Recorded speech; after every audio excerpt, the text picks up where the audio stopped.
Guatemalan are yet again protesting President Jimmy Morales, demanding his resignation and justice for social leaders that have been murdered or arrested in the past months.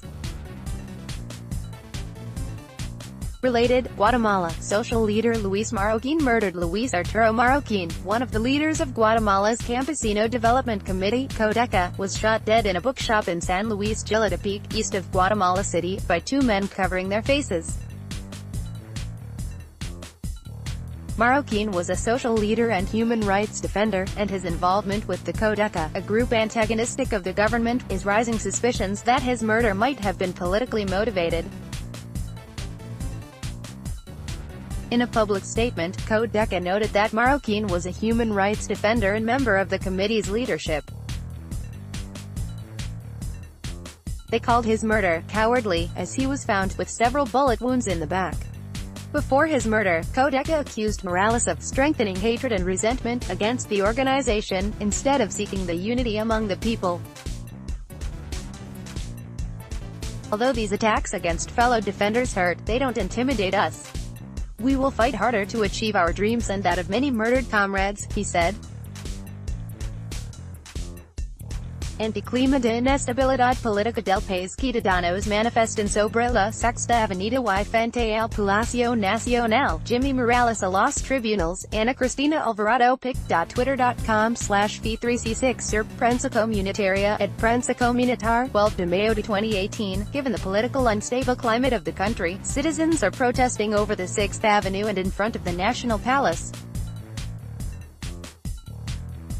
Jimmy Morales to court. Ana Cristina Alvarado. Demonstrators made Morales responsible for Marroquin's murder and demanded a trial for what they called a state crime.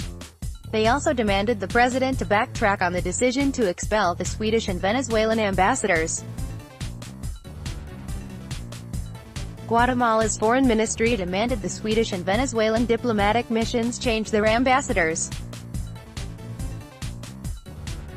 Because Ambassadors Anders Campos and Elena Alicia Salcedo Polio have, in the course of their work, assumed attitudes that result in interference in the internal affairs of Guatemala, the governments of Sweden and Venezuela have been asked to withdraw them, Guatemala's foreign ministry said in a statement, without giving further details. Sandra Jovel, Guatemala's foreign minister, accused the Swedish ambassador Anders Campos of calling the Central American country a corrupt society, and government sources say Elena Salcedo, the Venezuelan ambassador to Guatemala, was expelled for her alleged links with the Codeca. Morales has long time criticized the Codeca and has even made them responsible for deaths that have occurred during their political activities. On their part, the Codeca is just one of many organizations asking for Morales' resignation, as every time more evidence and testimonies emerge regarding illegal financing of his 2015 campaign. Reportedly, Salcedo is in good terms with the agrarian organization, and Guatemalan media outlets close to the government have frequently attacked the Codeca on those terms. The president became embroiled in a dispute with the United Nations earlier this year when its anti-corruption body CICIG tried to impeach him. Morales avoided impeachment, but failed to expel the head of CICIG after criticism from the United Nations, the United States and the European Union.